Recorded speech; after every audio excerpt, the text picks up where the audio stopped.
Hola, buenas tardes a todos. Bienvenidos a esta jornada, a esta sesión sobre los primeros meses del texto refundido de la ley concursal, una perspectiva judicial y de administradores concursales. Presenta la sesión Cristina Retana. Cristina es la directora de contenidos e innovación de Wolters Kluwer España y Portugal. Es además experta en transformación digital y en el diseño de soluciones y herramientas profesionales. Así que te cedo la palabra, Cristina, y nos vemos en un momentito. Muy bien, muchas Gracias. gracias, Nuria. Muchas gracias a todos por la asistencia a este webinar, que espero que sea de verdadero interés, porque yo creo que se van a debatir temas muy interesantes que están, desde la aprobación del texto refundido y su entrada en vigor el pasado 1 de septiembre, pues han surgido pues, muchos temas que yo creo que son de completa actualidad y que gracias a los tres ponentes y a la coordinación de la propia Nuria, yo creo que van a hacer de este webinar una sesión muy práctica y yo creo muy inspiradora para todos los que tenemos interés por este mundo del derecho de la insolvencia. En primer lugar, antes de presentar en la mesa, quería aprovechar la ocasión para hablarles de la obra práctica concursal, cuyo director y coordinador forman parte de la mesa, Jordi Albión y Cristian Valcárcel, a los cuales luego presentaré, pero que ha sido, yo creo, para nosotros, para Wolters Kluwer, un hito muy importante. Hace menos de un año nos planteamos la reedición de un clásico de la bibliografía concursal, una obra de Arturo Majada, práctica concursal, de hace muchos años, y queríamos que Jordi y Cristian dirigieran y coordinaran pues, una actualización y una revisión completa de la obra de cara pues, a este nuevo texto refundido.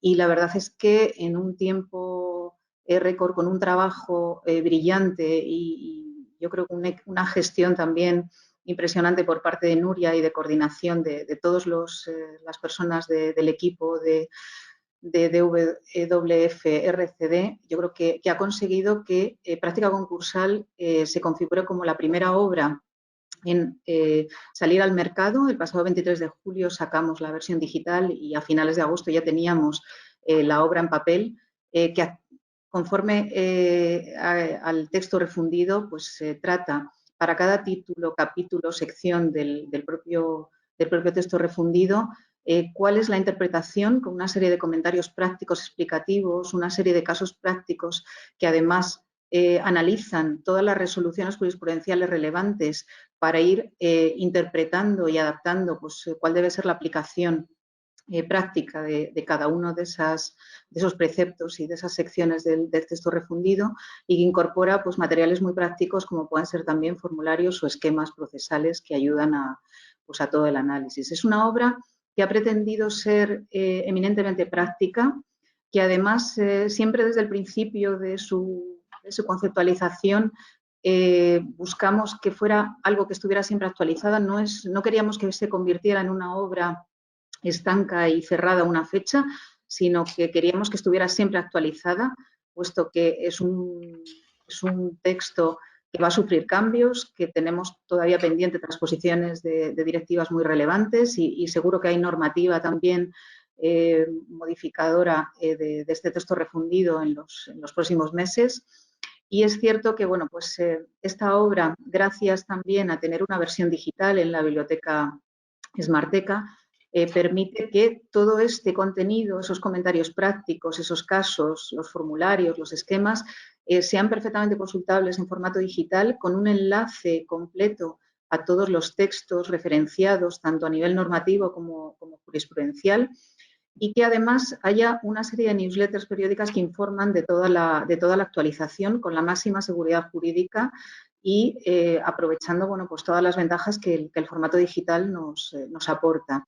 La obra se complementa también con 2 volúmenes en papel y que cuentan con un índice sistemático y un índice analítico, yo creo, para facilitar el acceso a todos los contenidos.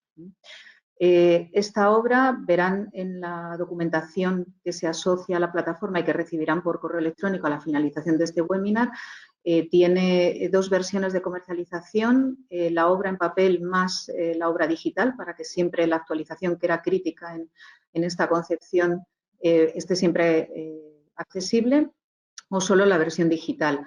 Asimismo, bueno, pues hemos incorporado un descuento especial para los asistentes del webinar que verán reflejado en esta documentación. Y sin más dilación paso a introducir a los ponentes que nos van a acompañar en esta tarde para este tema tan interesante que son los primeros meses, ¿no?, de la aplicación del texto refundido. En primer lugar, tengo el privilegio de presentar a Alfonso Muñoz Paredes, que como todos saben es magistrado del Juzgado de lo Mercantil número 1 de Oviedo. Desde allí yo creo que se ha convertido en, bueno, pues una referencia, ¿no? Es un magnífico docente, ponente y contertulio para un montón de temas en el ámbito mercantil y concursal.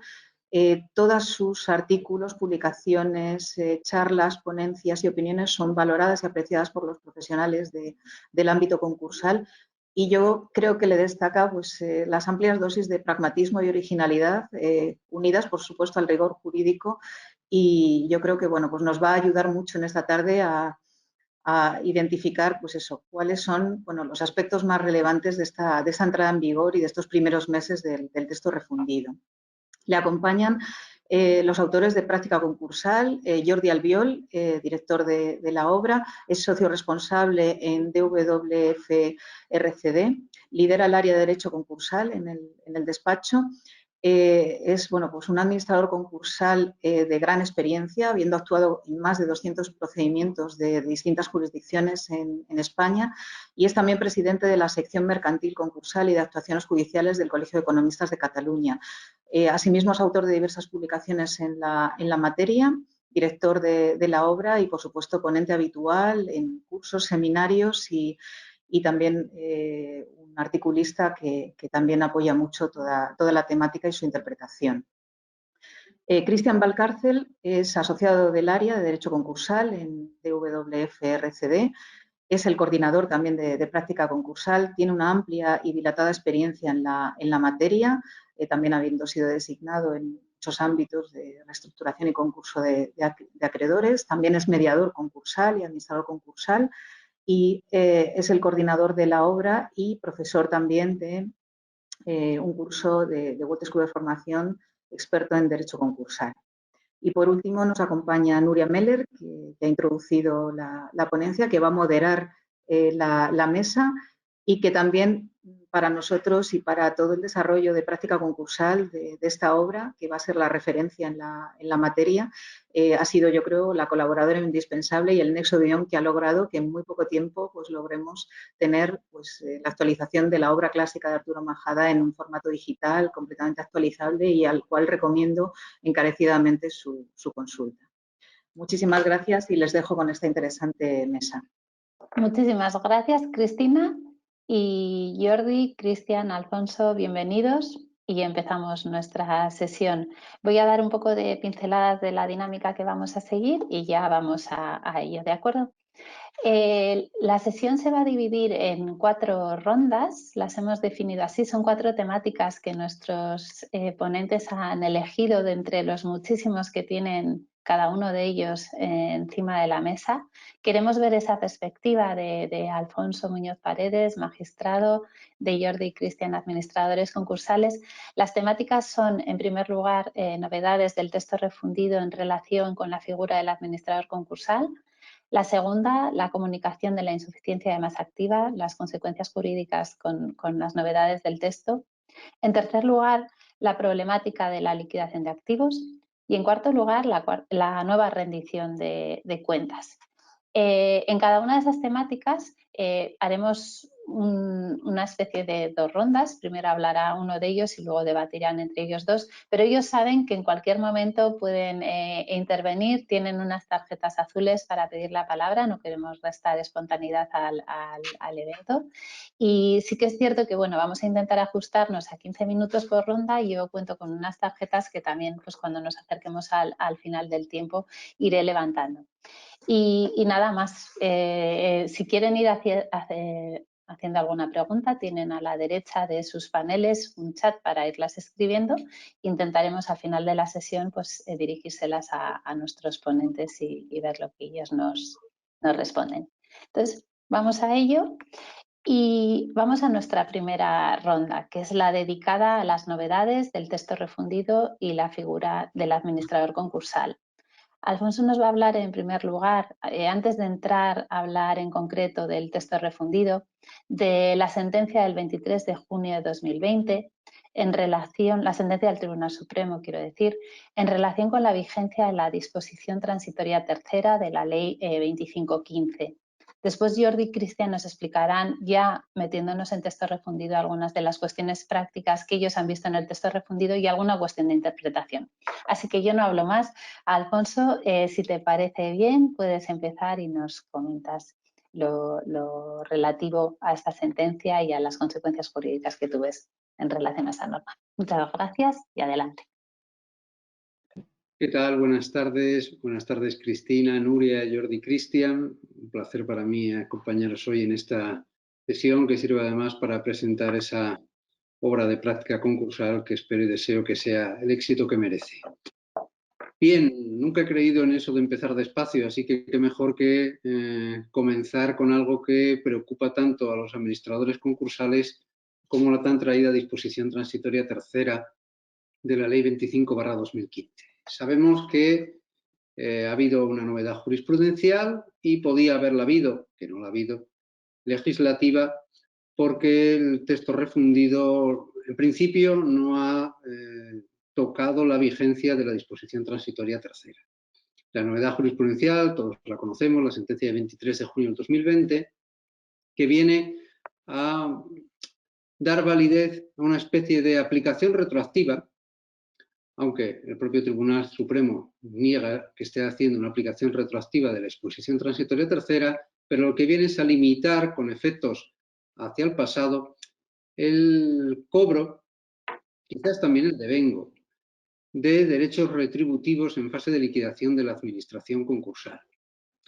Lo primero que tenemos que pensar es, uno, si ya estamos bajo el imperio del texto refundido, si esta disposición transitoria tercera conserva vigencia. Y dos, si en el caso de que conserve vigencia y desde cuándo habría podido ser tácitamente derogada, porque expresamente ya sabemos que no lo ha sido, si es no de aplicación hacia atrás o solo surge de efectos hacia el futuro. Bien, la disposición transitoria única del texto refundido es una disposición transitoria bastante exhaustiva en su contenido. No obstante, es cierto que en toda disposición transitoria, derogatoria, por interesado que haya estado el legislador en su completud, lo cierto es que en los últimos años hemos visto olvidos en absoluto de normas de derecho transitorio. Casi todas las reformas concursales de los últimos años carecían por completo de normas de derecho transitorio, y cuando se contemplan normas de corte no tanto transitorio como virtualmente derogatorias, lo cierto es que hay omisiones y siempre se plantea el tema de la derogación tácita. Sabemos, y si no, pues para eso está esta sesión, para compartir conocimientos, que recientemente un juzgado mercantil de Barcelona, si no recuerdo mal, el número 5, ha considerado que esta disposición transitoria tercera debe entenderse tácitamente derogada. Y también conocemos dos sentencias recientes, audiencias provinciales de Coruña y Cantabria, que por el contrario han considerado que sigue vigente. Bien, más allá de estas novedades jurisprudenciales, de jurisprudencia menor en estos tres últimos supuestos, lo cierto es que en los próximos meses vamos a seguir teniendo pronunciamientos varios, unos a favor de la validez y otros de la tácita derogación. Bien, yo ya anticipo que no creo que haya sido tácitamente derogada la disposición transitoria tercera. No creo que haya sido un olvido, porque si de olvido hablamos, la torpeza del refundidor, no tanto del refundidor de los iniciales refundidores, que cometieron, a mi juicio, muy pocas torpezas si alguna, sino del verdadero legislador, el de mayo del 2020. Porque si leemos esa amplísima disposición derogatoria, vemos que no se olvidó de la Ley 25/2015, ni se olvidó de sus disposiciones transitorias. Antes, al contrario, expresamente derogó, pero tan solo una de ellas, la disposición transitoria primera de la Ley 25/2015. Pensar que, no olvidándose del cuerpo normativo, no olvidándose de las disposiciones transitorias, sí fue un olvido, que al tiempo que derogaba expresamente la disposición transitoria primera, omitió derogar la disposición transitoria tercera, yo creo que es, a mi juicio, presumir excesivamente torpe al legislador, que no niego que lo sea. Pero yo creo que en este caso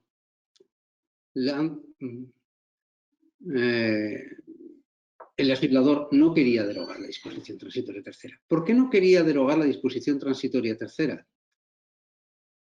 Porque a mi juicio, pocas cosas nuevas nos dice en materia de estatuto de la administración concursal, de lo que son el cuerpo rígido estatutario de la administración concursal, no otras normas que, pudiendo calificarse de estatutarias, están situadas fuera de los artículos que el texto refundido dedica a lo que son las funciones y estatuto de la administración concursal.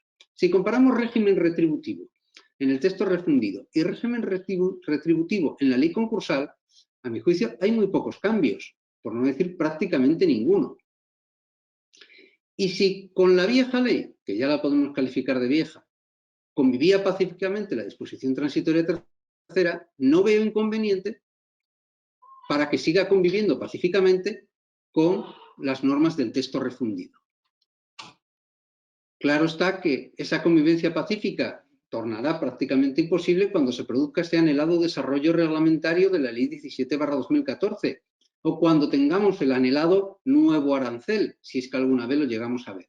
Pero, entre tanto, yo creo que la convivencia que era pacífica entre ley concursal y disposición transitoria tercera puede ser y debe ser igualmente pacífica entre texto refundido y disposición transitoria tercera. Y ya simplemente para acabar esta exposición y no agotar el tiempo de mis compañeros, mi opinión sobre la sentencia de 23 de junio del Tribunal Supremo. Yo creo que el Tribunal Supremo, con todo el respeto que merece el alto tribunal, y por supuesto no estoy ni creo que pueda estarlo nunca a la altura de sus integrantes, las resoluciones judiciales yo creo que ganan en calidad desde el punto de vista de su crítica.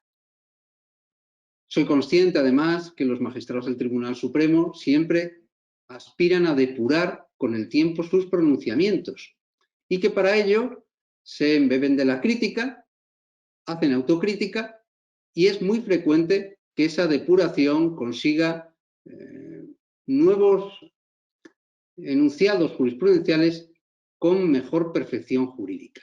Si esto es así, y aunque tampoco espero que sea una de las voces que escuchan o de las líneas que leen, las que salgan de mi boca o de mi mano, sí creo que hay que hacer un debate serio y sosegado sobre esta sentencia de momento única de 23 de junio del 2020. Porque el Tribunal Supremo habla, por un lado, de derechos adquiridos, que son inmutables, y que limita a los derechos arancelarios nacidos antes de la entrada en vigor de la disposición transitoria tercera de la Ley 25/2015 y lo que califica de meras expectativas de cobro, que serían los derechos arancelarios liquidatorios surgidos a partir de la disposición transitoria tercera y que a su vez excedan de los 12 meses que establece en principio como límite ordinario, siempre sujeto a prórroga, dicha disposición transitoria tercera.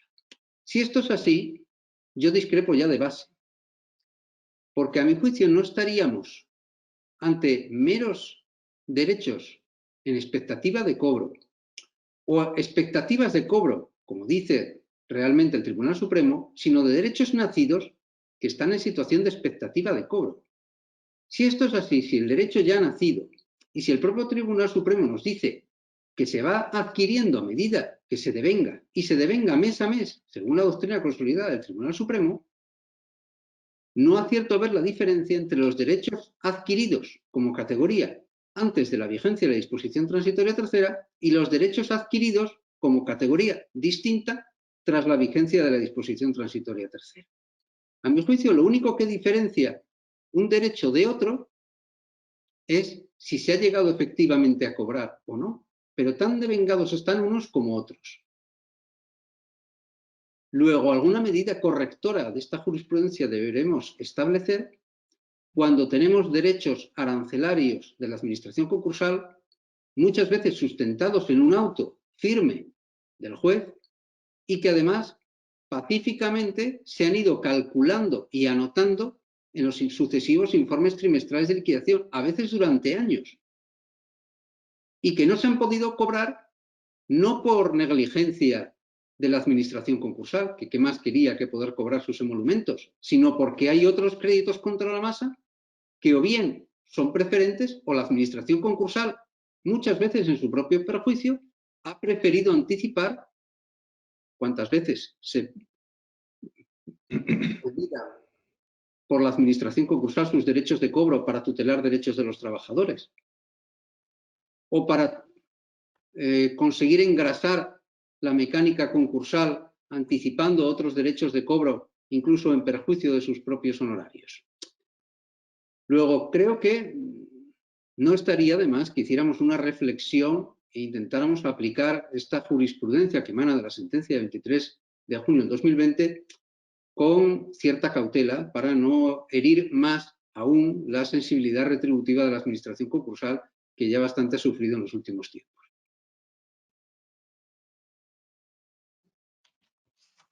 Pues muchísimas gracias, Alfonso, por tus reflexiones. Y si os parece, damos paso con ello a lo que tengáis Cristian y Jordi que compartir con nuestra audiencia sobre esas cuestiones que os parece que con el texto refundido sí hay cierta mejora para la tramitación o cuestiones también de interpretación. ¿De acuerdo? Adelante. Gracias. Bien, en primer lugar, Nuria, Cristina, muchísimas gracias por vuestra amable presentación. Un placer, como siempre, compartir con Wolters Kluwer y trasladaros formalmente el agradecimiento de todo el equipo de concursal de IWF-RCD, porque evidentemente durante el periodo de confinamiento, estado de alarma, compaginar el trabajo del día a día y las familias con la obra, pues la verdad es que nos lo pusisteis muy, muy fácil. Respecto a las manifestaciones de Alfonso, evidentemente se puede decir más alto, pero no más claro, ¿no? Como siempre, pues tenemos material de manual y material, evidentemente, para aprovechar en eventuales escritos judiciales. Nosotros seremos más breves. Queríamos aquí en este primer panel, en esta primera ronda, transmitir algunas cuestiones de la práctica del día a día de los administradores concursales y cuestiones que en ocasiones a otros compañeros quizás les han pasado desapercibidas, quizás porque de una lectura rápida del texto refundido pues no se advierten o bueno, son matices que parece que no cambia nada respecto a la ley concursal, pero sí que cambia. En primer lugar, la prórroga automática del artículo 291.1 del texto refundido. Hasta ahora, el artículo 74 preveía que en aquellos supuestos de solapamiento de plazos entre la fecha de presentación del informe y la comunicación o la insinuación de créditos por parte de acreedores, cabía solicitar al juez del concurso una prórroga, un plazo extra hasta los 5 días adicionales después de concluir el plazo de comunicación de créditos.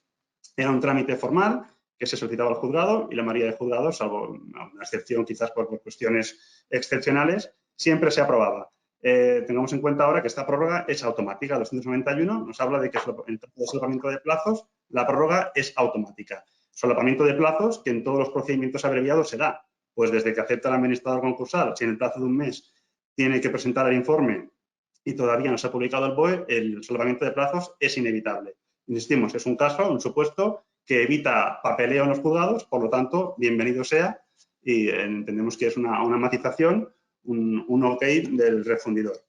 En segundo lugar, tenemos una obligación nueva, que es el artículo 289.1, en sede de comunicación a los acreedores del proyecto de inventario y lista de acreedores. Hasta ahora, la ley concursal nos decía que en el concurso ordinario, hasta al menos 10 días antes y en el abreviado 5 días antes, debía de remitirse a los acreedores de los que estuviera correo electrónico este proyecto de inventario y lista de acreedores. Ahora el 289.1 nos establece una obligación, que es la de determinar el día en concreto que se presentará el informe en el juzgado.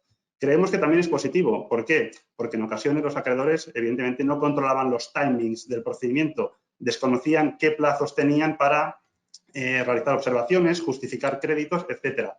Y nos encontrábamos que en ocasiones presentamos el informe en el juzgado y que al cabo de 1, 2, 3 días, pues el acreedor en cuestión nos hacía llegar propuestas de modificación de su crédito.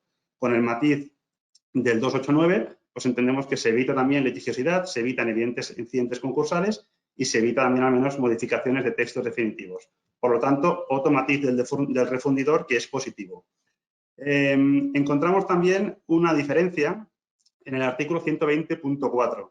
El artículo 124 estamos en sede de suspensión de facultades, en la que el administrador concursal puede transigir, desistir o allanarse en los procedimientos judiciales en los que la concursada sea parte, evidentemente, y si lo ponemos en relación con el artículo 51.2 de la ley concursal, el 51.2 señalaba que había que solicitar autorización al juzgado para desistir, allanarse o transigir, y matizaba de todos los procedimientos en trámite. Ahora el 124 nos concreta que la autorización solo será necesaria para aquellos litigios iniciados antes de la declaración del concurso. Normalmente los procedimientos iniciados antes de la declaración del concurso son los más, los que nacen con posterioridad son los menos, pero por ejemplo en sede laboral, procedimientos laborales sí que es habitual que nazcan tras la declaración del concurso e insisto, es otro precepto que si nos obvia la necesidad de solicitar autorización para aquellos procedimientos instados tras la declaración del concurso, también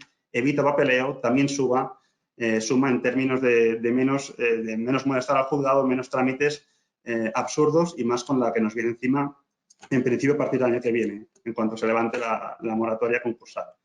El último matiz que queríamos poner de manifiesto es el artículo 151.3. El 151.3 estamos en materia de compensación. No hay ningún cambio respecto a la compensación regulada en el artículo 58, salvo que el inciso final de 151.3 nos dice que el hecho de que el acreedor haya comunicado al administrador concursal la existencia del crédito no impedirá la declaración de compensación.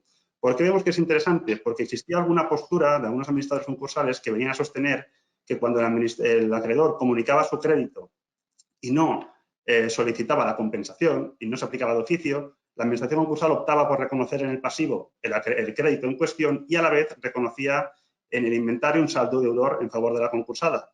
Personalmente considero que era una injusticia material porque evidentemente el saldo acreedor quedaba a la suerte del convenio o de la liquidación del concurso, mientras que el saldo deudor era reclamado por la administración concursal, incluso instaba el procedimiento judicial oportuno, cuando de oficio podía haber aplicado la compensación. Insisto, con el matiz del 153.1 ya no cabe esta interpretación y sin perjuicio de la comunicación que haga el acreedor, cabrá aplicar de oficio la compensación. Son 4 supuestos, 4 matices que hemos visto en estos meses de aplicación que, insisto, todos ellos eliminan litigiosidad y eliminan papeleo en los juzgados, que es siempre importante. Bien, Cristian, muchísimas gracias. Buenas tardes a todo el mundo.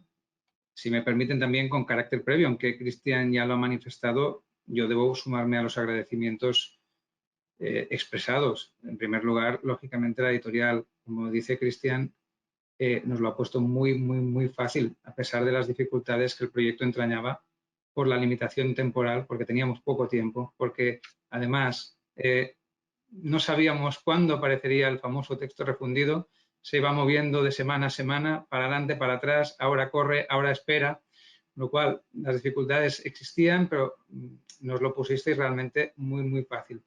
Y por eso os quiero dar las gracias. Como también ha expresado Cristian, lógicamente, esto es una obra colectiva y aquí pues, están 2 caras visibles, pero sin el esfuerzo de 16 personas más detrás en el día a día, esto hubiera sido imposible.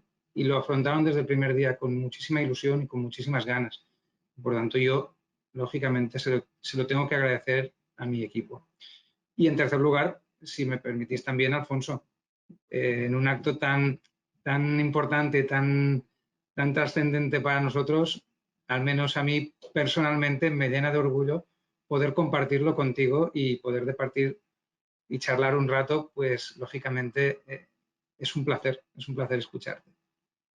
Como Cristian ha comentado, y cuando estuvimos viendo un poco de qué hablar en estos diferentes bloques temáticos, pues la primera cuestión que nos vino a la cabeza es, a ver, cuestiones prácticas que sobre todo los administradores concursales nos puedan preocupar o hayamos detectado en el texto refundido y que, a pesar de que no debería ser porque se trata de un texto refundido, lo cierto es que el legislador se ha encargado de ir escondiendo pues pequeñas perlitas o monedas en todo el texto articulado, con lo cual, en todo el texto refundido, con lo cual, a pesar de ser un texto refundido, la realidad es que hay novedades y de esas novedades, pues, Cristian les ha dado unas pinceladas.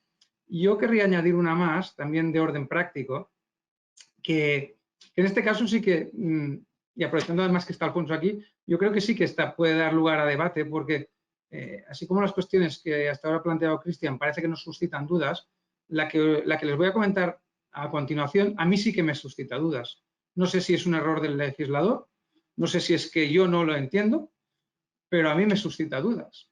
Y es una cosa tan simple como algo que hasta ahora teníamos muy interiorizado. Si ustedes ejercen como administradores concursales y han tenido que presentar un informe provisional, pues sabrán que a este informe provisional pues, le acompañarán digamos, la parte troncal, es la historia jurídica de la concursada, la revisión de la contabilidad y de la evolución económica de los últimos 3 ejercicios, y luego acompañarán un inventario, acompañarán un listado de acreedores, y acompañaban también, si se acuerdan, de un informe de valoración de la unidad productiva o de las unidades productivas que puedan existir en la masa activa. ¿Vale? Y el artículo 75, creo que era el apartado 2, número 3, venía a decir, si existían unidades productivas, pues se haría un informe de estas unidades productivas. El problema a mí, o cuanto menos a mí, la duda me surge con el nuevo 293, apartado 2 de la ley concursal, porque queriendo el legislador, me imagino, que coger el antiguo texto, porque casi parece el antiguo texto, para mí no es lo mismo. Y me pregunto exactamente qué pretende el legislador que hagamos los administradores concursales en ese anexo, que es la evaluación de las unidades productivas, porque fíjense, y si me permiten lo voy a leer, aunque sea de forma rápida y luego lo comento, ¿no? Pero dice, si una empresa, fíjense, si una empresa formara parte de la masa activa, se acompañará al informe la valoración de la empresa en su conjunto y de cada una de las unidades productivas que la integren, tanto en las hipótesis de continuidad de las actividades como de liquidación. A ver, ¿qué me está diciendo el legislador? Pongamos un ejemplo típico, una sociedad anónima o limitada que entra en concurso de acreedores y tiene una masa activa. ¿Me está diciendo el legislador que dentro de esa masa activa hay empresas y que puede haber más de una? ¿Y a qué se refiere con el término empresa? Porque además me dice, oiga, pero fíjese, administrador concursal, yo lo que quiero es que me valore la unidades productivas que integran esa empresa. Claro, yo hasta este momento lo que tenía más o menos claro es la concursada tenía una masa activa y dentro de esa masa activa podía tener pues, distintas actividades y estas actividades podían constituir distintas unidades productivas con sus trabajadores, su maquinaria, todos los elementos afectos a aquella actividad. Y podía ser más de una, no tenía por qué existir solo una, podían existir más de una. Pero parece que el legislador lo que me viene a decir aquí, o eso es lo que yo interpreto, es, oiga, puede ser que dentro de esa SL o esa SA existan filiales. Por ejemplo, ¿podría ser una filial de una empresa? ¿Y podría esa filial tener su actividad y tener una o más de unas unidades productivas? Ese caso podría darse perfectamente. ¿Es eso lo que me está pidiendo el legislador que haga? Que analice si, por ejemplo, de mi concursada dentro de su masa activa cuelgan otras sociedades. Pongamos en términos del propio 293.2, empresas. ¿Me está pidiendo que haga ese análisis ramificado y vaya descendiendo y haga esa valoración? Porque si es así, se nos genera un problema muy grande. Porque si nosotros tenemos, por ejemplo, el 100% del capital de esa sociedad o tenemos una mayoría, tendremos acceso a determinada información, pero si nosotros somos minoritarios, a lo mejor no. Y si nosotros no somos miembros o no integramos el órgano de administración de esa compañía o de esas filiales. En definitiva, ¿qué me está pidiendo el legislador? Porque a lo mejor me está pidiendo una cosa que es de imposible cumplimiento. Y eso viene dado por esa redacción inicial que pone si una empresa formara parte de la masa activa. Porque si sigo leyendo, el resto prácticamente coincide con el 75 tercero, porque el 75 tercero lo ponía mucho más fácil. Decía, valoración de la empresa en su conjunto y de las unidades productivas que la integran. Perfecto. Eso ya me encaja más. Pero la empresa dentro de la masa activa y las unidades productivas que integran esa empresa o esas empresas dentro de la masa activa, a mí, sinceramente, no sé exactamente qué valorar. Conclusión, y disculpen todo este lío, porque además ya he visto que Alfonso iba moviendo la cabeza como diciendo, ¿qué lío me estás montando aquí? Conclusión, miren, a efectos prácticos. Y señorías, para eso están ustedes. Yo como administrador concursal, y me lanzo aquí a la piscina, yo voy a seguir realizando las mismas valoraciones de unidades productivas que estaba haciendo hasta ahora.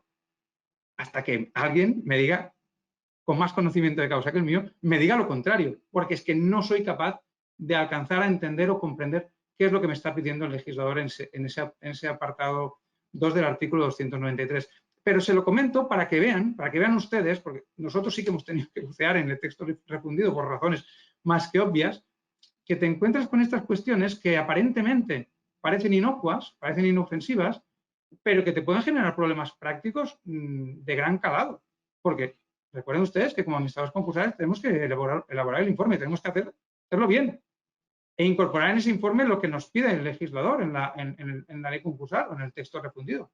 Con lo cual, en este artículo 293 a mí me surge esa duda, pero insisto, al menos hasta que en nuestro caso, y así se lo he transmitido a mi equipo, nadie nos diga lo contrario, seguiremos acompañando al informe provisional, el informe de evaluación de la unidad o unidades productivas que se integren dentro de la propia concursada entendida como tal. Muchas gracias.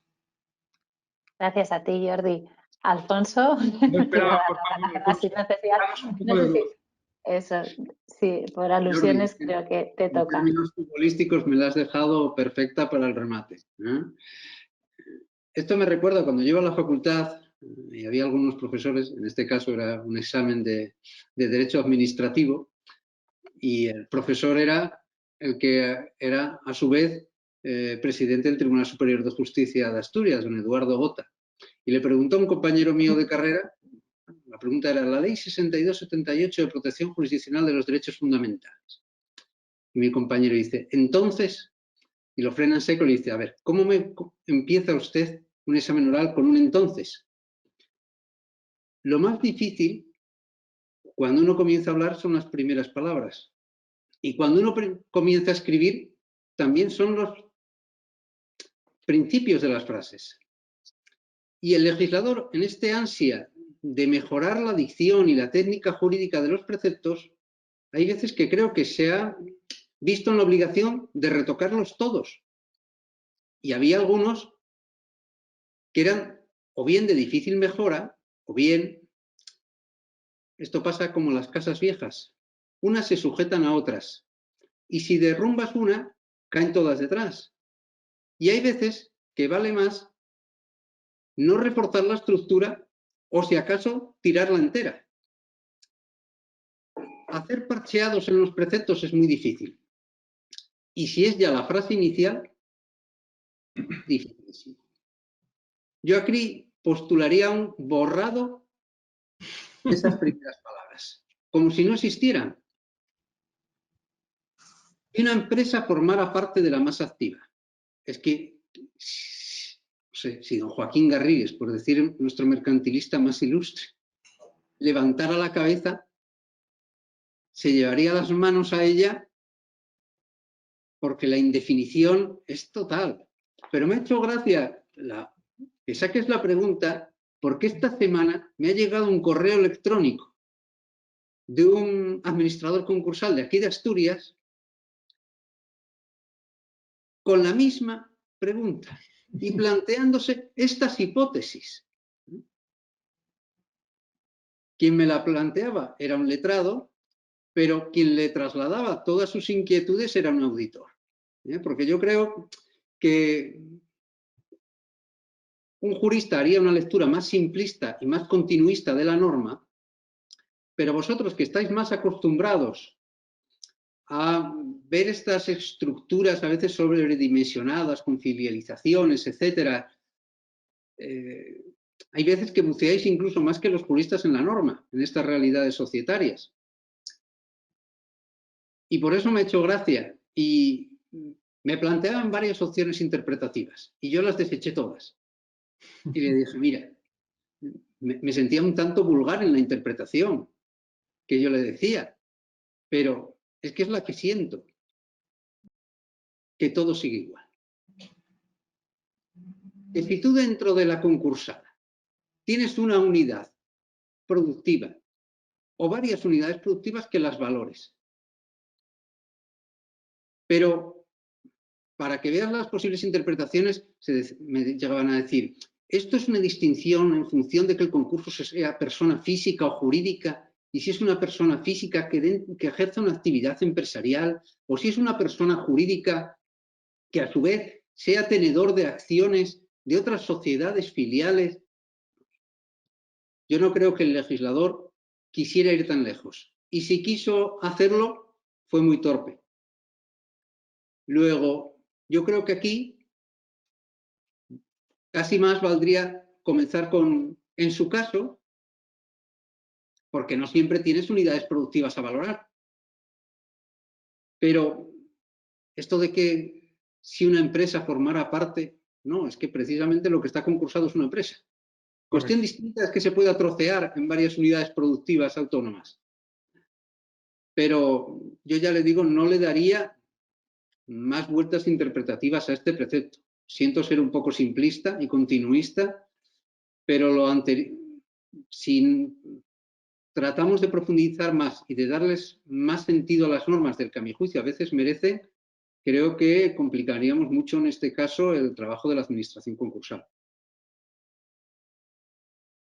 Por supuesto, Jordi, adelante.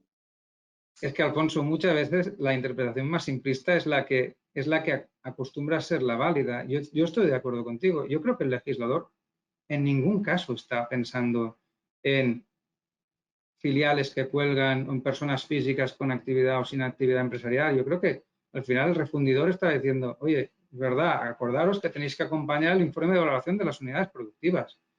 Lo que pasa es que ahí, como bien apuntas tú, probablemente se le fue la pluma, porque realmente, tal y como estaba expresando en el anterior artículo 75, parecía muy claro. ¿Para qué darle ahora más vueltas a esto? Y sí que le puedes buscar tres pies al gato, pero es que yo estoy de acuerdo contigo, no tiene ningún sentido. ¿Qué es lo que pretendíamos hasta ahora? Valorar si existían unidades productivas. ¿Por qué? Porque la existencia de una o más unidades productivas nos podía llevar posteriormente a venderlas de una forma o de otra. Pero nada más. Te agradezco al menos el comentario, porque yo también le he dado vueltas y como no, y por cierto, le digo solo, y para acabar, porque Nuria ya me advierte, decirle a la audiencia que esto no estaba preparado, de verdad. Que yo no sabía que Alfonso le habían hecho esta consulta esta semana, pero me ha ido muy bien, al menos para tranquilizar mi conciencia en cuanto a la interpretación del precepto, que me traía de cabeza. Gracias, y no me extiendo más, Nuria, disculpa. Nada, muchísimas gracias y encantada además de que estéis de acuerdo. Ojalá el letrado y el auditor que te lo han consultado estén entre nuestros oyentes. Tenemos casi 450 inscritos, o sea que hay muchas probabilidades y si encima estáis todos de acuerdo, pues estupendo de llegar a esa conclusión. Si os parece bien, pasamos a la segunda ronda, dedicada a la comunicación de la insuficiencia de la masa. En ella hace Cristian una pequeña introducción sobre la comunicación de la insuficiencia fuera de los supuestos de conclusión del concurso y pasamos después a debate entre vosotros, Jordi y Alfonso, sobre estas cuestiones interesantes de la prededucibilidad, yo no sé ni decirlo, prededucibilidad y bueno, la posible analogía con la imprescindibilidad. Bueno, más difícil no puede ser y además es complejo técnicamente, no os lo explicáis vosotros. Si te parece, Cristian, adelante tú y seguimos con Jordi y con Alfonso. Gracias. Gracias, Nuria. Sí, son preceptos, como vemos, difíciles de pronunciar y son conceptos jurídicos indeterminados, ¿no? A partir de ahí, la litigiosidad está al orden del día. Yo a riesgo de que muchos administradores concursales, seguramente de oyentes, no estén de acuerdo conmigo y que me gane alguna colleja cuando me vea con alguno en los juzgados, aunque ahora vamos menos a los juzgados, personalmente considero que la regulación de la comunicación de suficiencia de masa activa ha mejorado en el texto refundido respecto a la prevista en la ley concursal. Evidentemente, habían dos proyectos de texto refundido en los que los honorarios de la administración concursal ocupaban un puesto mejor al olvido que se ha tenido en la redacción final del artículo 250, pero sin perjuicio de ello, como avanzabas, la comunicación de insuficiencia de masa, artículo 249 y 250, ya no se encuentra en el capítulo correspondiente a conclusión del procedimiento. Ahora se encuentra en el título cuarto, masa activa, capítulo sexto, créditos contra la masa.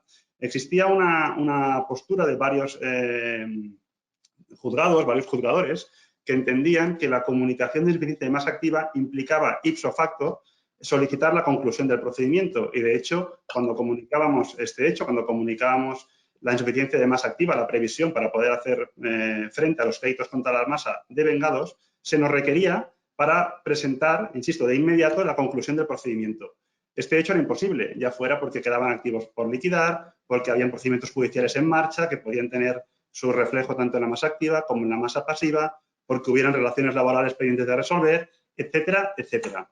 Ahora, insisto, la ubicación es diferente y la redacción también tiene un matiz diferente. Pues el artículo 250, tras establecer el nuevo orden de pagos tras la comunicación de insuficiencia de masa activa, nos dice que se exceptúa de lo establecido en el apartado anterior aquellos créditos contra la masa que sean imprescindibles para la liquidación. Antes, el 176 bis 2 establecía imprescindibles para concluir la liquidación. Yo creo que tanto la ubicación como eliminar el matiz de concluir denota que ya no van de la mano la comunicación de insuficiencia y la obligación de concluir el procedimiento. Cuanto menos lo entendemos o lo queremos interpretar así. Lo que no ha conseguido el texto refundido, porque tampoco podía hacerlo, es dar solución, dar luz a estos conceptos jurídicos indeterminados que cuesta de pronunciar, ¿no? ¿Qué es imprescindible? ¿Qué es prededucible? O la pregunta que tenemos todos, oiga, aquellos honorarios de fase común en los que la administración concursal realiza operaciones de liquidación, ¿pueden tener también el carácter de imprescindible? Bien, aquí nos gustaría avanzar o tratar, o al menos darle vueltas y hacer que pensar sobre dos cuestiones.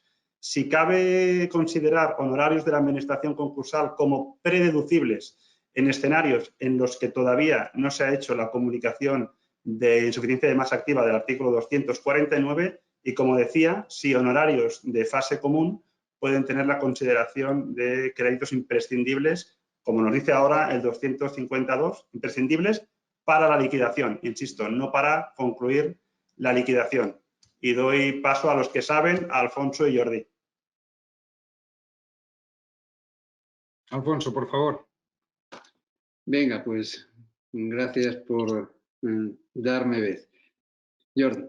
Bien, yo creo que el texto refundido, y en esto refrendo las palabras de Cristian, tiene en esta sede de créditos imprescindibles o de la comunicación de insuficiencia, porque una categoría o salvedad, como nos acaba de decir el Tribunal Supremo en la sentencia del 15 de septiembre, va unida a la otra, ha tenido mejoras muy evidentes de sistemática y de redacción.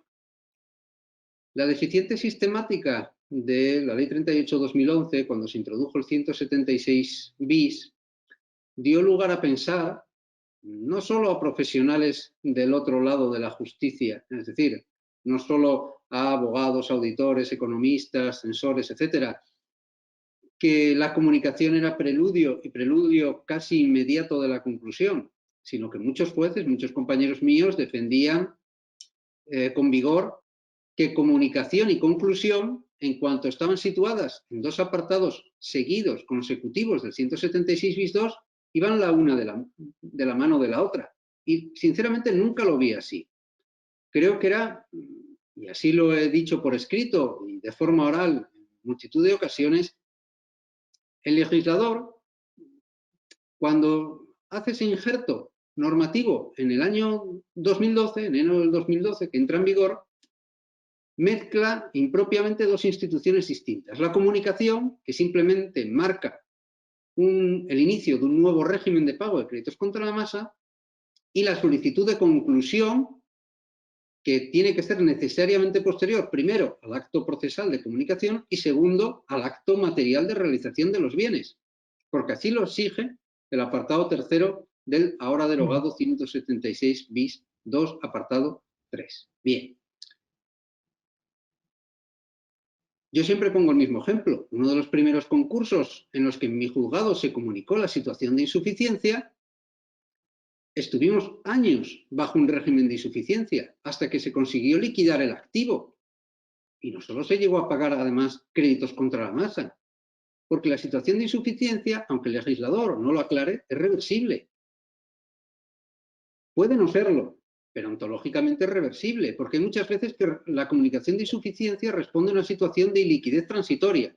Ya dentro de la liquidez que supone generalmente la caída en insolvencia, hay veces que tú haces la comunicación de insuficiencia ante una imposibilidad de seguir el orden de pagos con las prohibiciones de postergación de crédito público y de trabajadores.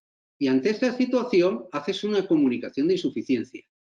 Pero puedes estar mucho tiempo, años incluso, liquidando, pagando conforme al orden de insuficiencia, e incluso revertir esa insuficiencia, convertirla en una situación en que incluso haya excedente para pagar créditos privilegiados u ordinarios, y no sería la primera ocasión que esto sucede. Si esto es así, yo creo que hay que aplaudir el acierto del legislador, primero en la mejora sistemática de la comunicación de insuficiencia, llevarla al régimen de créditos contra la masa.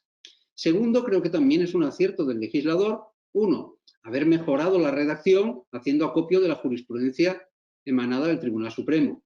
Y dos, suprimir ese inciso en el ahora 252 de créditos imprescindibles para concluir la liquidación. Porque esto, primero, daba pie de nuevo a esa concepción errónea de que comunicación y conclusión iban de la mano, y dos, llevaba a una interpretación excesivamente finalística de lo que eran los créditos imprescindibles. Porque incluso yo, que defendía que comunicación y conclusión eran estadios diferentes e incluso temporalmente podían ser, al menos potencialmente, muy alejados entre sí, cuando escribí mis primeras líneas intentando definir qué créditos podían incluirse dentro de los créditos imprescindibles para concluir la liquidación, entonces sí me iba a estadios muy próximos al auto de conclusión del concurso. Y pensaba precisamente en aquellos créditos contra la masa que nacen incluso con posterior auto de conclusión. Costes de inscripción, que muchas veces quedan incluso sin pagar. ¿Cuántas veces en mi juzgado, en decenas de ocasiones, quedan sin pagar porque cuando el procurador no tiene provisión de fondos y va a reclamar a la administración concursal dice, ya he liquidado todo y no hay para abonar estos créditos? Pensabas en gastos de honorario, gastos de entidades especializadas, es decir, gastos muy postreros de liquidación. Pero creo que la lectura correcta, que es la que incide ahora el legislador al suprimir para concluir la liquidación, es que, primero, tienen que ser gestiones liquidatorias y a veces preparatorias de la liquidación. Porque para realizar un bien, no solo podemos tener en cuenta la escritura pública de transmisión, es que hay muchas veces una labor de desbroce muy importante que consumen, desde luego, muchísimo más tiempo que la mera firma de la escritura y que justamente debe ser retribuida a la administración concursal. Hay que definir jurídica y económicamente sus activos, proceder a su valoración, hacer un cribado de las ofertas, primero hacer una publicidad para captar esas ofertas, y todo este trabajo es también liquidación. Y luego creo que hay que desterrar la idea de que créditos imprescindibles para la liquidación solo son los formalmente liquidatorios. Porque ¿cuántas veces se hace la comunicación de insuficiencia en fase común, se vende todo por autorización judicial en fase común y nunca llegas a abrir formalmente la fase de liquidación. Si no llegas a abrir formalmente la fase de liquidación, en sentido estricto, los honorarios genuinamente liquidatorios no se llegan a devengar. Se corta antes el devengo en los honorarios de fase común. Por lo que yo creo que hay que entender por liquidación, realización material de los bienes, con independencia de que ésta tenga lugar en fase común, en fase de liquidación, incluso a caballo entre una y otra. Luego, por eso yo creo también que no hay que descartar, y con esto introduzco otro factor en la ecuación, retribuir como créditos imprescindibles parte o toda de la retribución por fase común. Alfonso, yo la verdad es que coincido plenamente en los dos aspectos que has comentado. Y en el primero, y lo digo yendo también por orden, siguiendo un poco tu argumentario, es que cuando hablábamos de comunicación de insuficiencia de masa, se hablaba de un mero juicio de previsibilidad por parte del administrador concursal. El administrador concursal no tiene una bola de cristal. Acostumbra a acertar mucho. ¿Por qué? Porque tú ya ves la segunda ola, y más adecuado que hoy en día no se puede decir, ¿no? Que vienen esos créditos contra la masa nuevos de ese ERE extintivo que tienes que tramitar y que no vas a poder pagar y que te digo, oye, vamos a comunicar la insuficiencia de masa, porque además es una medida que todos los que están aquí escuchando y son administradores concursales la tienen clarísima. Oiga, yo lo que no voy a hacer es incurrir en responsabilidad no pudiendo atender créditos contra la masa a vencimiento porque no he tenido esa mera previsibilidad. Oiga, mire, yo voy a actuar defensivamente, yo hago esa comunicación de previsibilidad, que es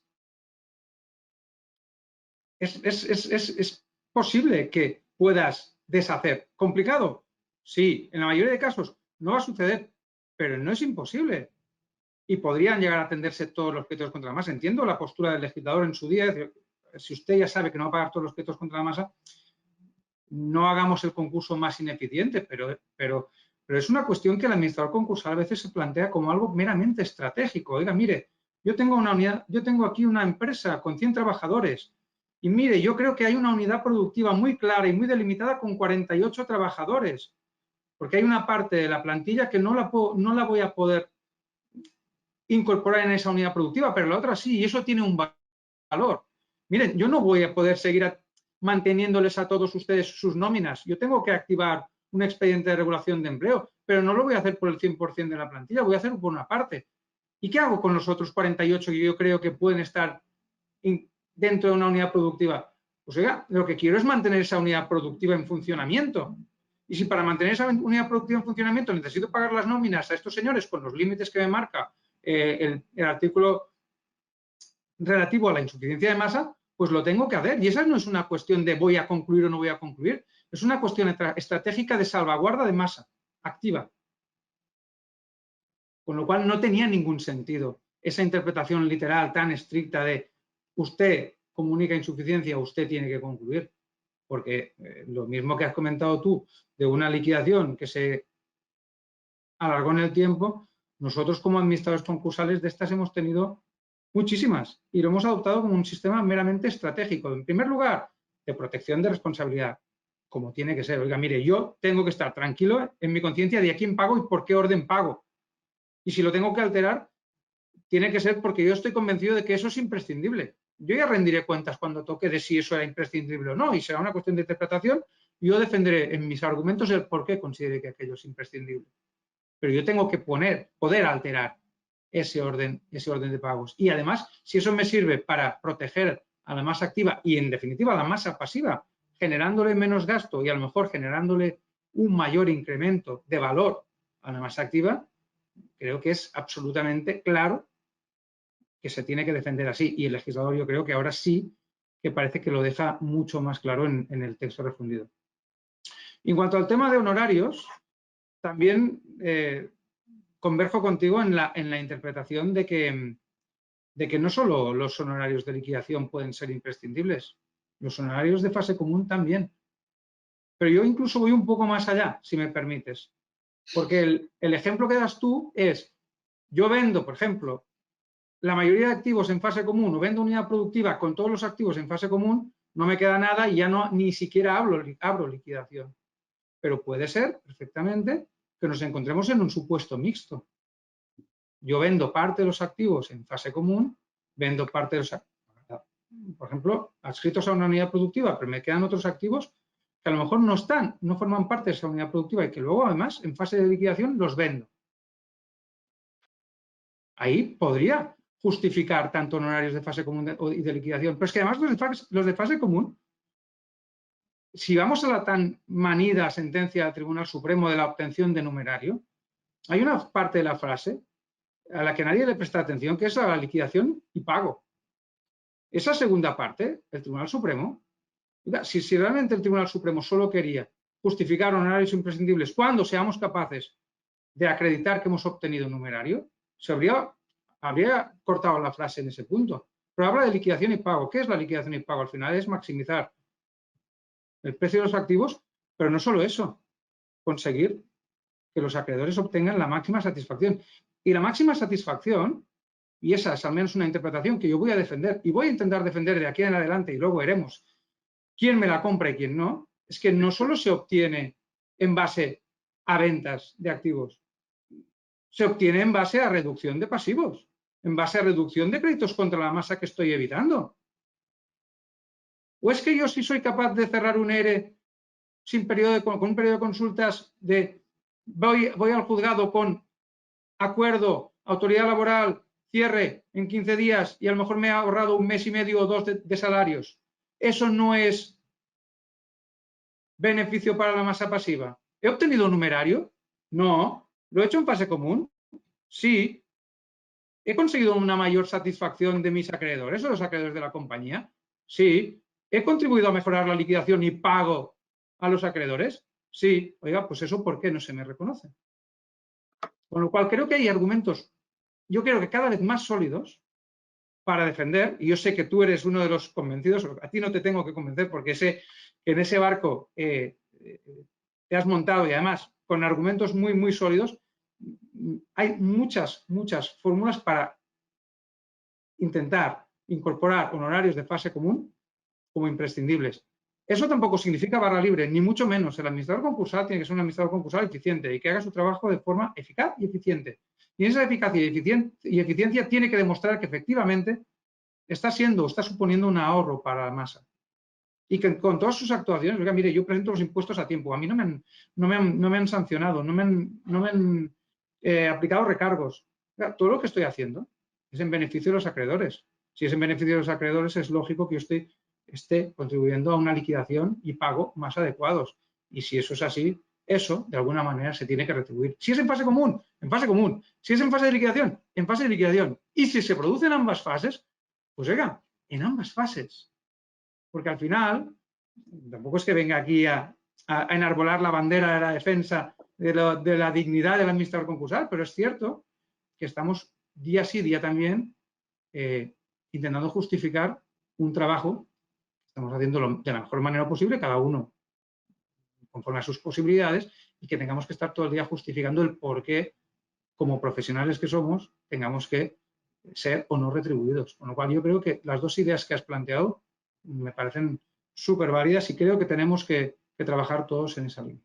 Nada más, Nuria, no me alargo más, que sé que cuando me suelto no me paro. Disculpas. Nada, perfecto. Y además es verdad que estamos a la búsqueda de resoluciones, Alfonso, sobre esa reducción de los créditos, así que si localizamos alguna será bienvenida. Que tiene sentido, Nuria, porque es que no solo la obtención de numerario, yo lo sé, pero yo sí tengo un piso precioso en primera línea de costa, pero con una carga hipotecaria muy alta. Por mucho que yo me esfuerce, y sea un buen administrador concursal / API, a lo mejor seré incapaz de obtener numerario porque tiene una carga hipotecaria muy elevada. Y sí, a lo mejor seré capaz de ahorrarme la plusvalía, de ahorrarme los impuestos de bienes inmuebles, las cuotas de comunidad, pero no voy a obtener numerario per se. Pero a lo mejor estoy provocando que la masa no sufra pues pagar una plusvalía o pagar unos IBIs o pagar unas cuotas de comunidad. Eso no debe premiarse de alguna manera. yo creo que el Supremo sí que está pensando en eso también. Pues lo dejamos ahí porque es uno de los casos prácticos de práctica concursal y así que nada. Pasamos, si os parece, a la tercera ronda. En la tercera ronda vamos a abordar la problemática de la liquidación de activos. Intervienen primero Alfonso y Cristian. Alfonso nos expone el valor del plan de liquidación como autorización general. Cristian hará algún matiz con los problemas para conseguir el valor de mercado de los bienes en la práctica y termina Jordi hablándonos del plan de liquidación, del auto de aprobación del plan de liquidación. ¿De acuerdo? Adelante, gracias. Alfonso, empiezas tú, ¿vale? Gracias. ¿A qué obedece el artículo 420? Aprobación del plan de liquidación. ¿A qué obedece el 420? Modificación del plan de liquidación. En concreto el 419.2, que dota al plan de cierta autonomía, de cierta suficiencia o autosuficiencia, atribuyéndole el carácter de autorización general, aunque limitado a dos bienes, o dos clases de bienes: los afectos a privilegio especial y las unidades productivas. Como digo, ¿a qué responde este impulso legislativo? Esta autonomía creciente de la que se pretende dotar al plan de liquidación. Pues a la creencia de los miembros de la sección especial de la Comisión de Codificación, que alumbraron el texto de 6 de marzo del 2017, en que había que quitar trámites procesales. Al igual que la prórroga del informe ahora es automática, lo que no tiene sentido es que la Administración concursal, que ya ha ideado un plan de liquidación, es decir, una guía del camino liquidatorio, que ha sido sometido a crítica y censura de los acreedores y de la propia concursada, que ha sido aprobado por el juez sujeto a recurso de apelación. Luego, ese auto aprobando el plan de liquidación prácticamente queda desnudo de contenido porque la Administración concursal, por haberlo hecho excesivamente genérico, o las más de las veces por miedo a incurrir en responsabilidades cuando hay bajadas temerarias de las ofertas respecto a los precios inventariados, prefiere obtener un segundo refrendo del juez a modo de autorización judicial. Claro, vendría a ser una autorización general, que es el plan, y luego autorizaciones particulares para cada venta por el trámite del antiguo artículo 188. Esto colapsa los juzgados. Y el refundidor o los refundidores eran muy conscientes de que había que dotar de cierta autonomía y autosuficiencia al plan de liquidación. De modo que, si una concreta operación estaba ya autorizada, al menos en su marco general, en el plan de liquidación, era prescindible ese segundo refrendo a modo de un nuevo auto por la vía de la autorización judicial, que primero colapsa al juzgado y segundo retrasa necesariamente los actos liquidatorios. Yo lo que censuro es que no se haya atribuido ese valor de autorización general al auto en sí y limitándolo a los supuestos que realmente son más problemáticos de bienes afectos y unidades productivas. Yo lo que postulo es que quien puede lo más puede lo menos. Y no tendría sentido que tuviéramos que dictar autorizaciones judiciales para ventas de mobiliario, para ventas de sistemas informáticos obsoletos, para venta de vehículos depreciados y en general para todos esos bienes que tienen un valor jurídico y económico que nada tiene que ver con la complejidad de los bienes afectos o de las unidades productivas. Si para eso es posible dotar al plan o al auto aprobando el plan, mejor dicho, de cierta autonomía, con mayor razón para bienes de menor entidad física, jurídica y económica. Y parece, por las filtraciones que está empezando a haber de la nueva reforma del texto refundido, espero que nadie arquee las cejas de las personas que nos están escuchando, porque sí, parece que va a haber reforma y parece que sí, más pronto que tarde, no solo la transposición de la directiva, sino más cosas. Parece que va a desaparecer prácticamente el plan de liquidación. Estas son, al menos, las informaciones que a mí me han llegado. Y si prácticamente va a desaparecer el plan de liquidación, lo que se quiere es ahondar en esa autonomía de la administración concursal. La administración concursal es un órgano muy capacitado. desde luego, bastante más capacitado que el juez en actos materiales. Ya no hablo de jurídicos, que a veces también, pero en actos materiales, ¿yo qué le voy a enseñar a un administrador concursal? En una tarea de gestión. Yo soy un jurista, no soy un gestor. Si la administración concursal ha encontrado una oferta y considera que la oferta es buena, yo, salvo que me planteen una oferta alternativa homogénea y con un precio superior, que simplemente sea una labor de comparación, nada voy a poder criticar a la labor de la administración concursal, más que dar el visto bueno a la oferta. Si yo soy un jurista en un gestor y confiamos vía nombramiento la tramitación del concurso a gestores expertos y cualificados, oiga, confiemos en ello. Y si cometen alguna falta que sea elevada a negligencia, para eso están las vías de la responsabilidad. Pero lo que no tiene sentido es llenar de piedras el camino liquidatorio para que al final se acaben haciendo las mismas operaciones que estaban proyectadas, pero a menor precio por el paso del tiempo.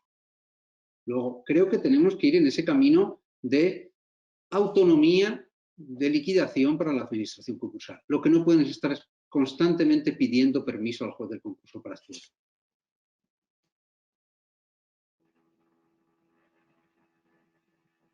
Muchísimas gracias, Alfonso. Cristian. Sí, muy breve. Bueno, coincido plenamente. A nosotros, de hecho, nos llamó mucho la atención el artículo 419.2, porque nosotros lo que hacemos desde antaño en todos los planes de liquidación, incluimos una coletilla muy parecida al contenido del 419.2 y decimos que el testimonio de firmeza del plan de liquidación será título suficiente para realizar las operaciones de liquidación, las operaciones previstas en el propio plan de liquidación. Como administración concursal, pues coincidimos con Alfonso, decimos, oye, el juzgado está para cuestiones de calado, para cuestiones relevantes. Al juzgado no podemos ir día sí, día no. Oiga, autorízame esto, autorízame lo otro. Nosotros tenemos un plan de liquidación que son las reglas cuestionadas, criticadas por acreedores, por la concursada, por el propio juzgador. Tenemos un marco de aplicación, de cumplimiento de ese plan de liquidación y las reglas supletorias de la ley concursal, del texto refundido. Por lo tanto, tenemos elementos suficientes como para tirar vía y no molestar al juzgado con resoluciones de trámite y absurdas, ¿no? Insisto, el texto refundido, ya sabes, Nuria, que yo soy un fervor defensor del texto refundido y que me gusta ver el vaso medio lleno y medio vacío, o sea, en lugar de medio vacío, siempre medio lleno. Yo creo que ha eliminado bastante burocracia, bastante papeleo. Y yo creo que es una pena, ¿no?, que el 419 haga matiz simplemente en bienes afectos o unidades productivas. Oiga, tiene que ser completo. Si usted tiene un plan de liquidación y tiene unas normas concursales, aplíquelas. Si lo hace mal, ya hay elementos para cuestionarle. En sede de rendición de cuentas, luego trataremos acciones de responsabilidad, etcétera, etcétera. Pero yo creo que debería ser suficiente. Si vienen esas reformas, Alfonso, sin perjuicio de que, Nuria, vamos a tener todos más trabajo para actualizar la obra, pues evidentemente yo creo que aportarán y todo lo que con lo que nos viene encima, todo lo que sume en términos de agilizar los juzgados, va a ser totalmente bienvenido. Coincido plenamente tanto con Cristian como con Alfonso. Y de hecho, todo el texto refundido rezuma en su articulado esa necesidad de autonomía, esa necesidad de independencia, esa necesidad de facilitación de las cosas por parte del administrador concursal. Había una cuestión que antes del texto refundido, yo creo que en la práctica, yo no sé si el 100%, pero el 99% me la juego, el 98% de los juzgados mercantiles de España la aplicaban, pero la aplicaban por una cuestión de sentido común, no porque lo dijera la ley, que era algo tan simple como las modificaciones de los planes de liquidación. Porque uno puede hacer un plan de liquidación pensando en unas fórmulas concretas y luego puede darse cuenta que hay otras mejores. Y eso...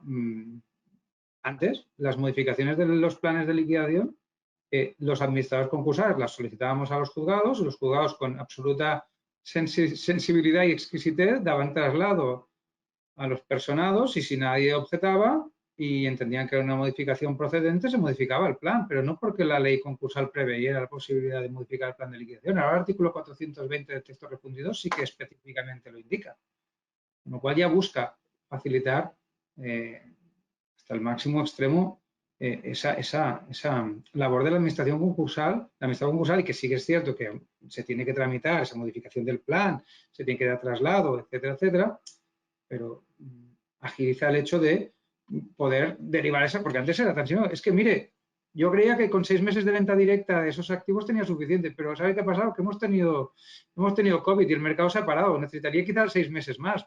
Pues vale la pena modificar el plan de liquidación y ganar esos 6 meses más a la espera de que se reactive el mercado, ¿no? Porque quizás es mejor esa opción que, por ejemplo, solicitar una subasta judicial de activos inmobiliarios, que es absolutamente ineficiente y demora en exceso el procedimiento, ¿no? Pues mira, esto está previsto ahora. Igual sucede con las unidades productivas, ¿no? Los artículos 215 y siguientes del texto refundido ahora regulan específicamente cómo se venden unidades productivas. Y hacen una cosa que a mí, por ejemplo, me gusta mucho, que antes también me generaba esta duda. Yo no sé si se acuerdan ustedes o se les ha pasado alguna vez, pero tener una empresa, una compañía en concurso, finalizando la fase común y no sabiendo exactamente si vender esa unidad productiva en fase común o esperar a la liquidación y venderla en fase de liquidación, pero es que si esperábamos a la fase de liquidación, teníamos que esperar a la aprobación de un plan de liquidación, respecto al cual, además del plazo para presentarlo, cabían observaciones, de esas observaciones se podía dar traslado al administrador concursal o no, eso dependía de cada juzgado, y a lo mejor cuando teníamos el plan de liquidación aprobado, esa unidad productiva había caído. Ahora el 215 es muy claro, la enajenación de una unidad productiva se puede producir en cualquier momento del procedimiento, en cualquier estado del procedimiento. Diga, mire, sí, es que he abierto liquidación, pero no tengo plan aprobado. Pues no pasa nada.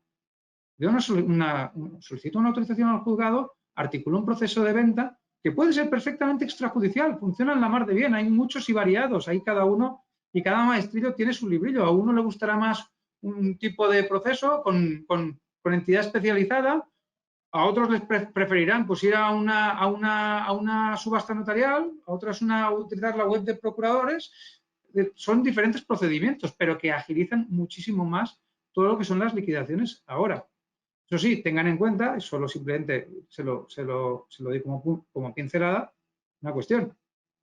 Si ustedes quieren vender unidad productiva a través de entidad especializada, que sepan que como principio general ustedes pueden solicitar al juzgado que les autorice para iniciar ese procedimiento, pero que los honorarios de la entidad especializada, si los solicitan ustedes, en principio irán a cargo de sus honorarios.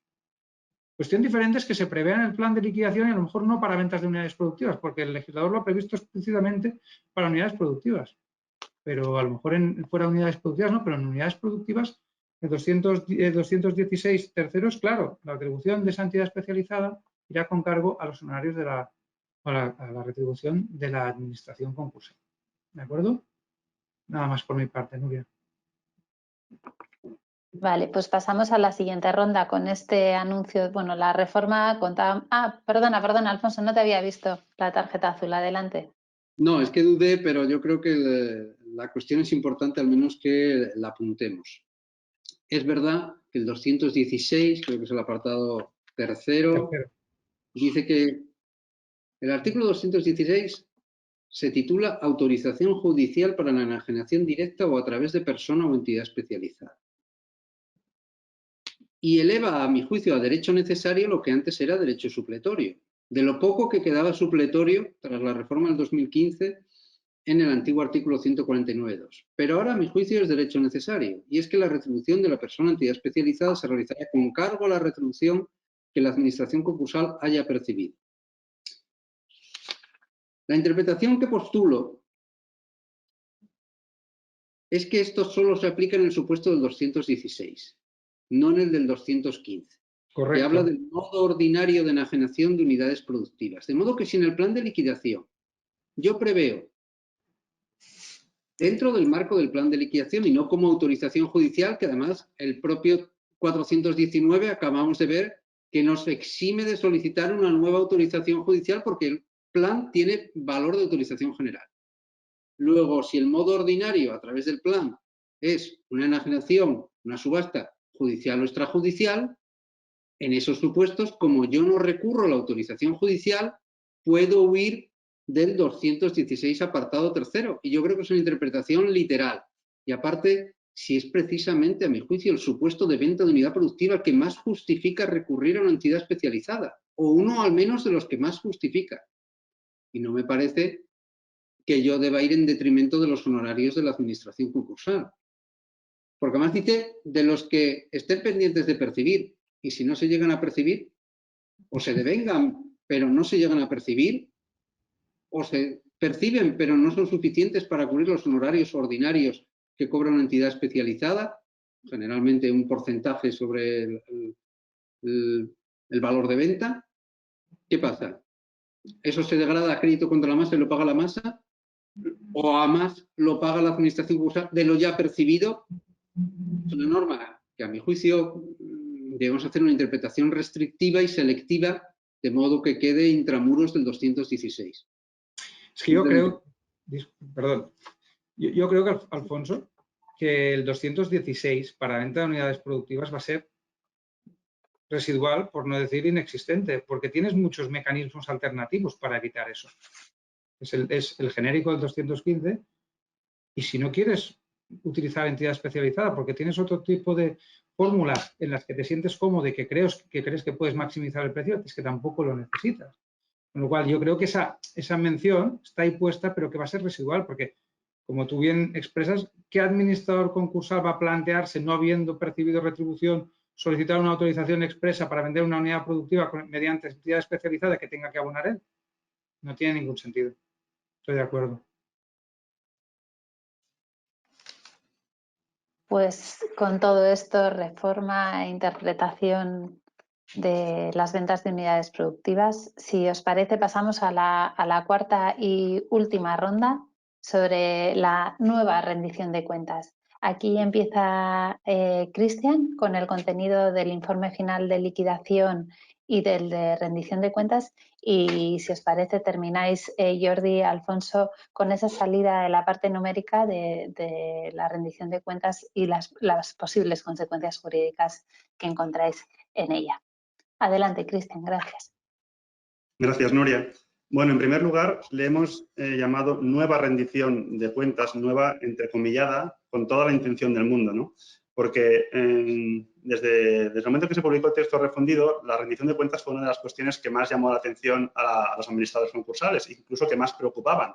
De hecho, hubo un efecto llamada a presentar rendiciones de cuentas en el mes de julio, antes de la entrada en vigor el 1 de septiembre del texto refundido. Bueno, incluso en agosto, con la habilitación que tuvimos en el mes de agosto.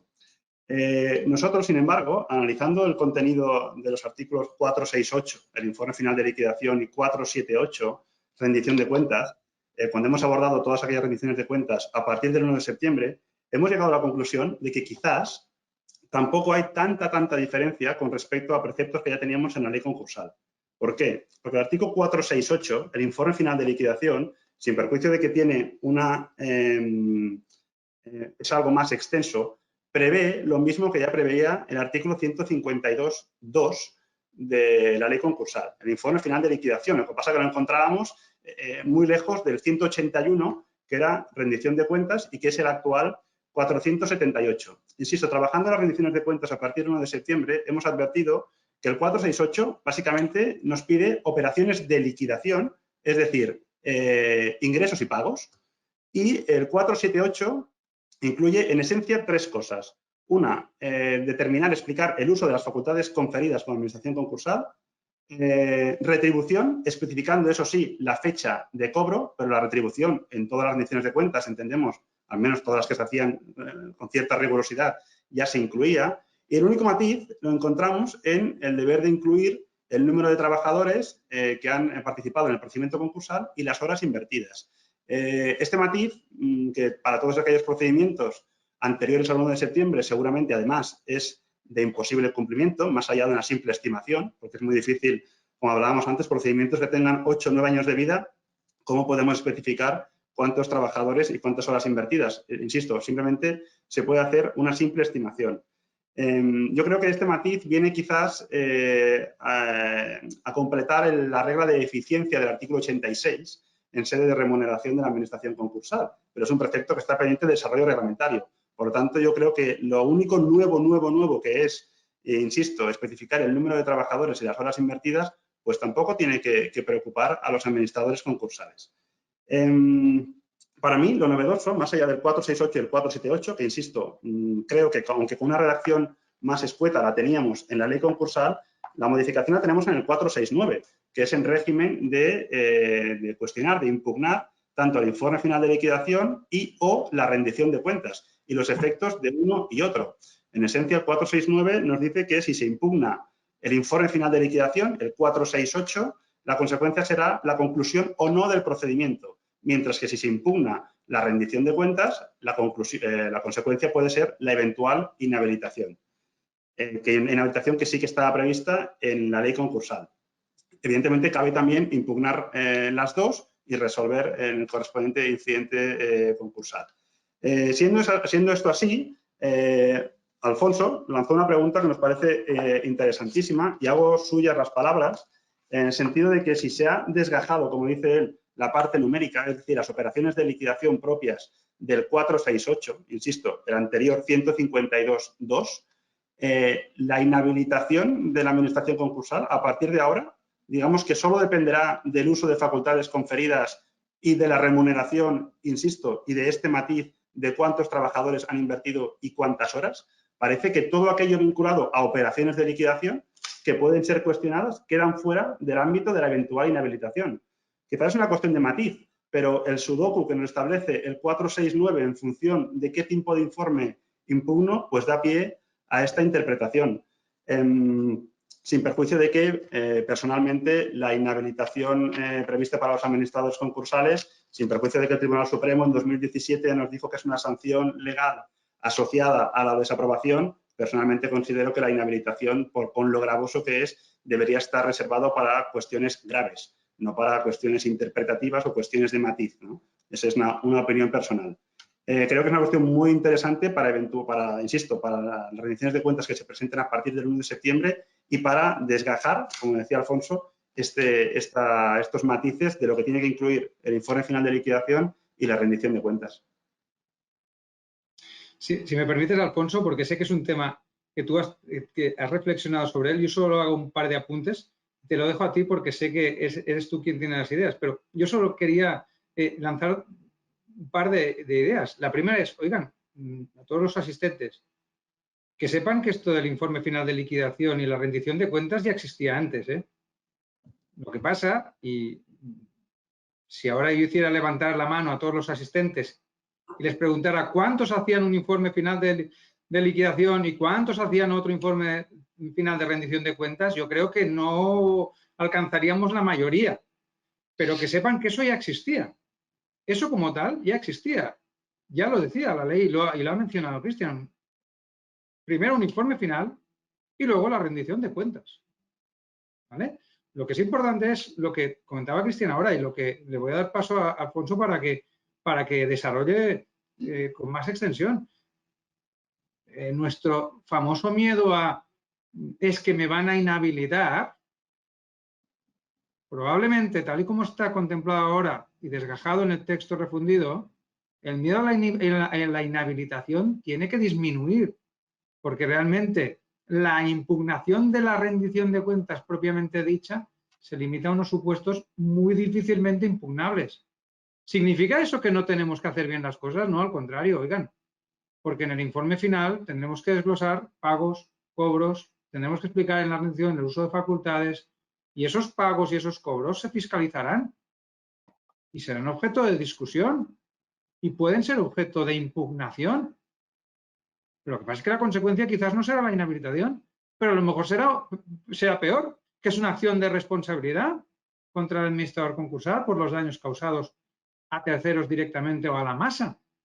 Con lo cual, no, tampoco es echar agua al vino, pero la parte positiva es, parece que la inhabilitación, como espada de Damocles, si vamos a una interpretación estricta y literal de la ley, parece complicada, pero, ojo, el informe final de liquidación tiene que ser un informe como Dios manda y bien explicado y bien desglosado.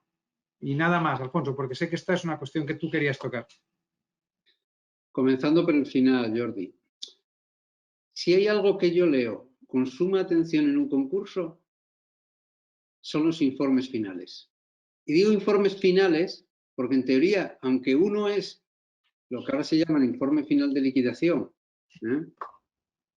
y otro es lo que venimos entendiendo como rendición de cuentas, pero muchas veces su contenido, primero, hay veces que se presentan dos informes lo que es el informe de conclusión o de liquidación y la rendición de cuentas, hay veces que se fusionan y hay veces que incluso lo que sería el natural contenido de uno y otro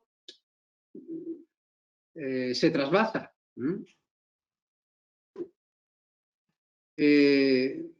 Yo no sé si es una consecuencia advertida o inadvertida del legislador, pero creo que la rendición de cuentas ha quedado prácticamente vacía de contenido. No digo desnaturalizada, porque yo creo que lo que hicimos durante estos años, y hablo en plural, fue desnaturalizar la rendición de cuentas y convertirla, como se dijo muy gráficamente, además desde Barcelona, en un ajuste de cuentas. De gente que había permanecido durmiente durante el procedimiento concursal y que se subía al trámite de rendición de cuentas para hacer las alegaciones de corte más heterodoxo que nos podamos imaginar. Discutir cuestiones de inventario, de lista de acreedores, de orden de pagos, pese a haber consentido pacíficamente una decena de informes trimestrales de liquidación. Oiga, mire, es que esto no consiste en una segunda oportunidad. El concurso es una norma fundamentalmente procesal. Y si vas dejando pasar oportunidades, lo que no puede ser es que todas ellas resuciten de una vez y de golpe en el trámite de rendición de cuentas. En plan de, bueno, siempre puedo asirme a la rendición de cuentas que me va a rescatar de todo lo que no hice durante el concurso. No. Oiga, mire, si usted no incidentó cuando debía incidentar, si usted, aunque no quepan incidentes estrictos en su contra, los informes trimestrales de liquidación, al menos sí decir algo. Oiga, mire, advertir, porque eso es la buena fe en el tráfico, que si se está pretiriendo algún crédito contra la masa, habrá que denunciarlo y no esperar a la rendición de cuentas. Para ver si así además consigo como sanción accesoria inhabilitar al administrador concursal o presionarlo. No. Eso yo creo que era desnaturalizar la rendición de cuentas. ¿Y cuántas resoluciones de juzgados, de audiencias, y el Tribunal Supremo no ha sido suficientemente claro, porque si lo hubiera sido, se hubiera acabado con esto? Yo siempre he censurado que la desaprobación de las cuentas pudiera traer como consecuencia una nueva rendición de cuentas. Uno, porque no está previsto en la ley, y dos, porque eso podría ser, y vuelvo a Barcelona, otra vez Sísifo. ¿Cuántas rendiciones de cuentas potenciales podríamos hacer? Una y otra hasta que deje satisfechos a toda la playa de acreedores. No tiene ningún sentido. Y reordenar pagos.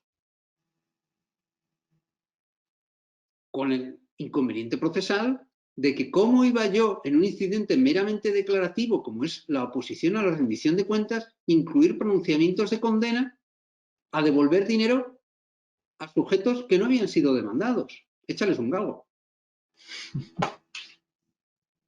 Y además, con el Tribunal Supremo diciendo que es una sanción obligada a la inhabilitación. Claro, ¿esto a qué llevaba? Pues a interpretaciones, a mi juicio, más pro administración concursal, como la que yo he sostenido, que en supuestos de deficiencias menores, no es ya que desaprobara y no inhabilitara, sino que directamente aprobaba. Para no tener que inhabilitar. Porque a mi juicio, no es apruebo si está al 100% perfecto y en otro caso desapruebo. No, para empezar la perfección no existe. Luego tenemos que pensar que en esa gestión de negocios ajenos que desarrolló la administración concursal, no todo puede haberse realizado a satisfacción del juez del concurso y de cada uno de los acreedores, que pueden defender criterios muy distintos, generalmente interesados. Tendremos que partir de que en una línea de actuación ordinaria, normal, estandarizada, la administración concursal ha cumplido. Y si ha cumplido en un alto grado de porcentaje, eso tiene que llevar no una desaprobación por lo que ha dejado de cumplir nimio, sino una aprobación general. Esto, que hasta ahora era una mera interpretación, yo creo que el texto refundido lo potencia. ¿Y que la rendición de cuentas ha quedado vaciada de contenido? Bueno, pues es que a lo mejor se estaba llenando de contenido de forma artificial. Y no tenemos que tener ningún miedo a que la administración concursal pueda pasear tranquilamente sin el miedo a la rendición de cuentas. Porque las acciones de responsabilidad están ahí para quien las quiera ejercitar y tienen un plazo prescriptivo considerable y ahora unificado. Luego, el que tenga algo que reprochar a la administración concursal, acciones tiene sin necesidad de esperar a la rendición de cuentas, que además muchas veces era una suerte de venganza. Porque no se sacaba rédito alguno para el acreedor impugnante y por el contrario la administración concursal se iba con la mancha de honor y aparte el detrimento profesional de la inhabilitación.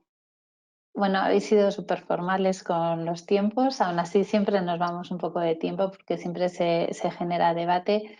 Yo, lo sabéis, me encanta escucharos y tanto en los preparativos como ahora, y yo espero que nuestros oyentes hayan disfrutado lo mismo. Estoy segurísima de que sí, porque es siempre una maravilla, la verdad, escucharos. Y si tenemos bastantes preguntas, si os parece, como vamos un poco fuera de tiempo, vamos a dejar 10-12 minutos las que nos dé tiempo y si no ya veo cómo gestionar las que no nos dé tiempo, ¿de acuerdo? Porque sí me gustaría los últimos 2 minutos dedicarlos a esos 30 segundos para vuestra frase estelar con la que queráis despediros de las personas que nos están escuchando, ¿de acuerdo? Así que voy a las preguntas a ver si recupero. Bien, la primera es sobre la aplicación de la disposición transitoria tercera de la Ley 25.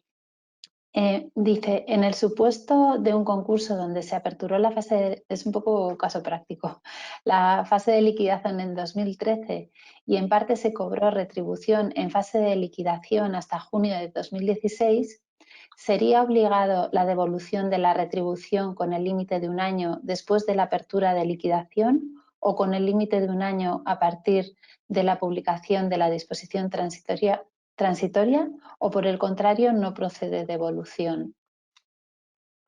Bueno, la verdad es que nos obligan a un ejercicio memorístico, Sí. para retener todos los datos. Yo creo que los 12 meses hay que contarlos a partir de la entrada en vigor de la disposición transitoria tercera, no contar desde la apertura de la fase de liquidación, porque el Tribunal Supremo en la sentencia de 23 de junio, a mi juicio, si algo deja claro, es que antes de la disposición transitoria tercera son derechos adquiridos y parece que intocables. Luego yo creo que hay que contar meses de liquidación a partir de la entrada de la disposición transitoria. No sé si coincidís con esa opinión. Yo creo que sí. A partir de ahí tienes los 12 y podías solicitar 2 prórrogas excepcionales de 3+3 justificadamente. Pero yo coincido contigo, Alfonso, que yo creo que el Supremo, ahí sí que es bastante claro, lo anterior es derecho adquirido y ahí no entra. Lo que usted haya percibido con anterioridad lo ha percibido. Si eran 12 meses, 12. Si eran 24, eran 24. Y si eran 36, 36. Eso no tiene nada que ver. Perfecto, gracias. Doy paso a la siguiente pregunta. Es relativa al 293.2. Yo creo que la frase si una empresa formara parte de la más activa está mal construida. Creo que querrán decir si la más activa es una empresa, porque la concursada puede ser una fundación, una sociedad civil, una patrimonial, etcétera. Y aquí no hay unidades productivas. Es mi impresión, firma Carlos Perello. Al menos yo estoy de acuerdo. Estoy de acuerdo. Es decir, yo creo que, y de hecho, si nos vamos al anterior 75, es que era esto mismo. Es decir, lo que decía la ley concursal era, oiga, si la concursada es una empresa o tiene unidades productivas, hágame valoraciones de estas unidades productivas, de una o de las que existan. Y como bien apuntaba Alfonso en su turno de réplica, es que puede que perfectamente no existan unidades productivas. También podemos encontrarnos con concursadas sin unidades productivas. Ya no entramos a discutir el concepto de unidad productiva, el que ha incorporado el texto refundido o el que podamos tener fuera de la propia definición del texto refundido, pero pueden existir concursadas sin unidades productivas, como muy bien apunta el oyente. Por tanto, sí, que está mal construida, yo creo que esa conclusión llegaremos todos. Y, por tanto, lo que tenemos es que aplicar el sentido común. El sentido común es decir, oye, lo que estáis valorando antes, valoradlo ahora igual. Sí, pero yo creo que debemos Yo siempre digo, porque esta es una frase que le oía a mi padre cuando me decía que el derecho era sentido común, y yo lo he maquillado un poco y digo que el derecho es sentido común elevado a norma jurídica, ¿no? Esto, en definitiva, creo que la norma hay que adaptarla a la realidad. Y hacer lecturas alternativas está bien como ejercicio dogmático y está bien como ejercicio intelectivo para llegar a una interpretación lo más certera posible de la norma, pero siempre teniendo en cuenta que la realidad es mucho más rica, y el concursal nos lo demuestra todos los días, que cualquier interpretación que vayamos a hacer. Por eso yo siempre digo que huyamos de interpretaciones absolutas y reduccionistas. Porque la que se postula, si el concursado fuera una empresa, no que contuviera dentro de sí una empresa. Yo os pongo un ejemplo real, concursado persona física, pero que es el titular de una concesión de una línea de autobuses, él como persona física, que era realmente el activo, con sus autobuses, con sus trabajadores, y que se vendió. Y no solo se cobró todo el pasivo, sino que incluso hubo un sobrante para la persona física de más de 900.000 euros. De estos concursos que dices, ojalá pudiéramos tener uno todos los días, de satisfacciones que te da. ¿Y aquí había que hacer esa valoración? Pues claro que había que hacer la valoración. Y el concursado no era una persona jurídica, en cualquiera de sus formas, era una persona física, pero que ejercía una actividad empresarial y que además formaba parte de su patrimonio como persona física, y había que proceder, a mi juicio, a su valoración, porque de hecho fue lo que efectivamente se transmitió. Pues pasamos, si queréis, a la siguiente pregunta. El texto refundido introduce en el artículo 491 una regulación manifiestamente contraria a la norma que es objeto de refundición. En concreto, el artículo 178 bis, tercero, cuarto y quinto, lo que supone un exceso ultravires en la delegación otorgada para proceder a la refundición. ¿Consideran ustedes que los administradores concursales podemos hacer valer la sentencia del Tribunal Supremo de 2 de julio del 19 y no aplicar el 491 como están haciendo los juzgados de Barcelona, Madrid y Asturias? De Asturias, desde luego, no seré yo, porque yo negaré siempre, hasta con mi último aliento, que eso sean ultravires. Supuestos de Barcelona. Son todos por vía del plan de pagos, por la exoneración diferida. ¿Y qué decía el 178 bis para la exoneración diferida? Olvidemos ahora lo que dijo el Tribunal Supremo. Porque el Tribunal Supremo dijo lo que dijo porque en la exoneración inmediata no había la regla que había para la exoneración diferida, que es la afectación de crédito público y alimentos.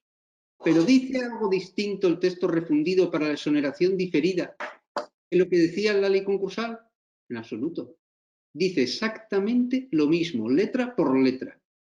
Y si dos normas son miméticas, no puede haber ultravires ninguno. A mi juicio, podría haberlo, que tampoco ultravires en la exoneración inmediata, porque ahí nada decía el legislador y ahora sí lo dice.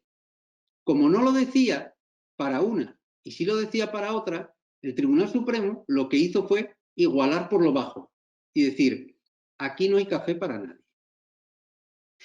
¿Y qué ha dicho el refundidor? A mi juicio, con igual legitimidad o más que el Tribunal Supremo. Café para todos. Aquí todos van a pagar crédito público y alimentos. Pero yo creo que precisamente es una norma que había caldo de cultivo para la refundición. La refundición es aclarar, regularizar, armonizar, dotar de sistemática aquello que carecía de ello. Y aquí había una norma claramente falta de sistemática. Luego, si yo tuviera que elegir un ultravires en la ley concursal, diría el déficit. Más allá de la sucesión de empresas. Déficit concursal. Y uno que a mi juicio nunca podría ser ultravires, el 491, al menos en la exoneración diferida. Luego, no sé quién en Asturias, porque no soy yo solo, tengo dos compañeros más, ha dicho que es ultravires, pero trataré de convencerlo, aunque sea el último que haga. Cristian. Sí, gracias, Alfonso. No, bueno, yo simplemente, evidentemente, matizar lo mismo, ¿no?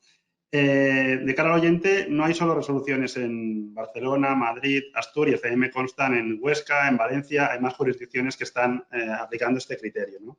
Evidentemente, el problema surge con la regulación deficitaria del 178, que fue un parche que se introdujo en su día. Yo siempre he mantenido, sin que esto implique contradecir al Tribunal Supremo, que me parece una interpretación teleológica, creo que fantástica y necesaria para nuestro día a día y el de las personas físicas o empresarios endeudados, yo sí me mantuve que la intención del legislador de 2015 en ningún sentido era exonerar el crédito público, ni por la vía directa ni por la vía diferida. Lo único que el texto del 178 era un desastre y, bueno, nos acogimos a esta versión de qué pasa en directa o qué pasa en diferida.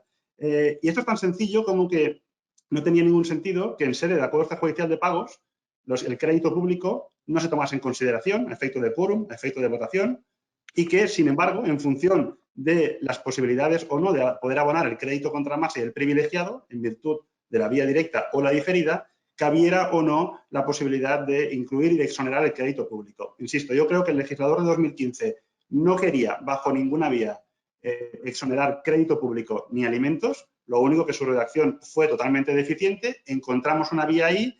Y bueno, ahora tenemos el refundidor que lo que ha hecho es eso, ¿no? Es matizar seguramente lo que ya pretendía en 2015.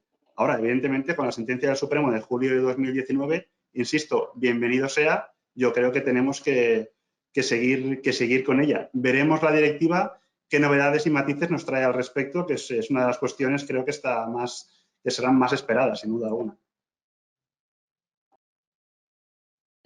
Pues muchísimas gracias. Siguiente pregunta, que creo que va a ser la última, ¿eh? Una vez finalizadas las operaciones de liquidación de la masa activa, habiendo quedado bienes irrealizables y con lo obtenido ni siquiera se pueden pagar los créditos contra la masa, la conclusión del procedimiento se tramitaría por el ordinal cuarto o el quinto del artículo 465 del texto refundido. Gracias, José Andreu.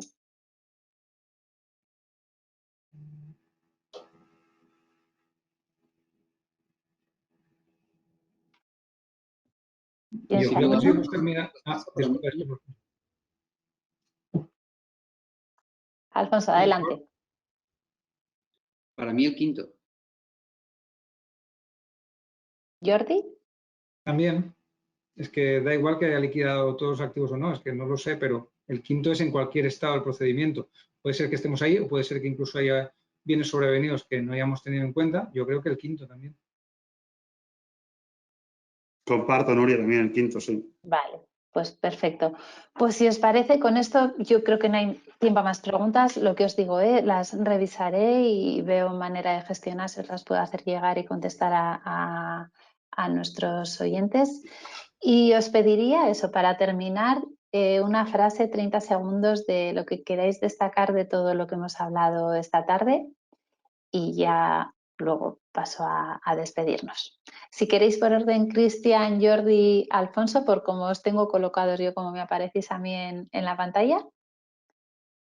Bueno, 30 segundos. 30 segundos. Yo no voy a ser nada original, lo decimos en el prólogo de la obra, ¿no?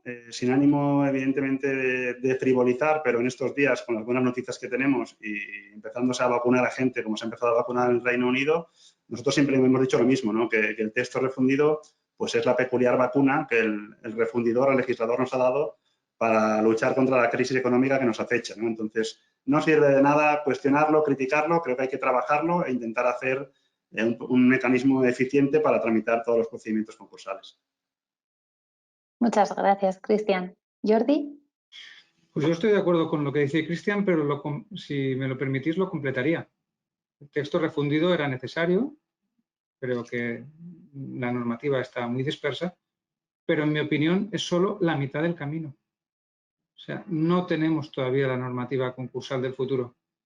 Necesitamos la adaptación de la directiva y ahí sí que va a haber un cambio, un salto cualitativo y un salto cuantitativo, sin perjuicio de las eventuales reformas que podamos hacer entre medio. Estamos a mitad de camino. Todavía nos queda un trecho por recorrer.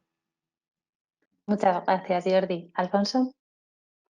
Pues yo creo, Nuria, que no tenemos, coincido con Jordi y también con Cristian, no tenemos un derecho concursal todavía verdaderamente moderno.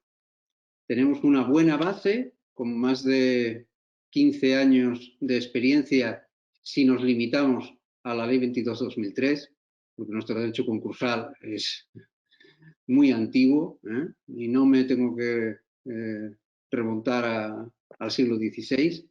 Nuestro derecho es secular en historia, pero se ha quedado anticuado, se ha quedado en algunas cosas anclado en el pasado.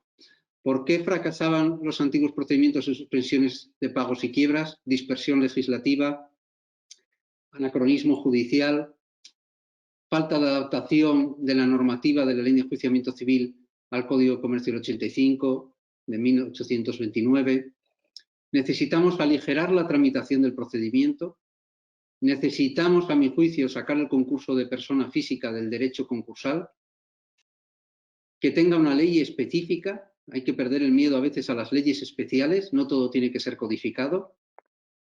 La ley concursal la dejaría para personas jurídicas, que es para lo que nació, sin perjuicio de que tiene que haber un tratamiento, pero no exclusivamente concursal para los supuestos de persona física. Y además aligeraríamos bastante la carga de trabajo de los juzgados. Hay que desjudicializar el derecho concursal. Necesitamos, además, profundizar mucho en el estudio del derecho preconcursal. Y por último, nada de esto sirve si no tenemos un cuerpo profesional y bien retribuido, y no puede haber lo uno sin lo otro, de administradores concursales. Me parece indecoroso que llevemos 6 años esperando por un desarrollo reglamentario del Estatuto de la Administración Concursal y que todavía no le veamos fin a esta espera. Se puede aprovechar perfectamente el impulso legislativo de la directiva o de esta nueva reforma del texto refundido para hacer una pequeña reforma en articulado, pero gran en profundidad, del Estatuto de la Administración Concursal, que jurídicamente es 1000 veces más sencillo que transponer la directiva. Porque tenemos trabajos previos del 12, del 15, del 13, buenos, desde luego mejor que el Real Decreto 1860/2004, para profundizar en esa profesionalización.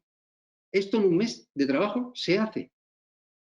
Luego lo único que hay que hacer es, digamos, someterlo a información pública para que en el aire se oxide y se depure con la crítica. Pero necesitamos ese estatuto profesional, porque si no lo que tendremos cada vez es listas cronificadas, fosilizadas de administradores concursales, unos con equipo, otros sin equipo, unos actualizados, otros desactualizados. Y si encima se acaba imponiendo un nombramiento secuencial, ¿en qué manos van a acabar los procedimientos concursales? Tiene que haber jueces preparados y tiene que haber administradores concursales preparados. Y desde luego dotación de medios personales y materiales para a partir de marzo, si no hay nueva patada a seguir, sobrellevar de la manera más digna posible lo que se nos avecina. Pues muchísimas gracias en nombre de Wolters Kluwer, de Cristina Retana, que se ha tenido que ausentar porque nos hemos extendido un poquito y tenía otro compromiso. Del mío propio, es una suerte trabajar con vosotros. Os lo he dicho muchas veces, coordinar práctica concursal ha sido, la verdad es que un trabajo estupendo. El resultado lo es con vosotros, con todo vuestro equipo. Gracias, Alfonso, por aceptar presentar este encuentro, estar con nosotros en él. Y realmente, efectivamente, con todas las reformas que vienen tendremos mucho trabajo. Vuestro trabajo es admirable y necesitamos profesionales de vuestra calidad para que todo salga adelante. Esperamos que la audiencia haya disfrutado también del encuentro. Y nada más, muchísimas gracias. Un abrazo virtual enorme para vosotros y mucha salud para todos, también para los que nos escuchan. Así que nada más, seguimos en contacto. Muchas gracias. Buenas tardes. Muchas gracias. Un placer, buenas tardes a todos. Wolters Kluwer, innovando juntos.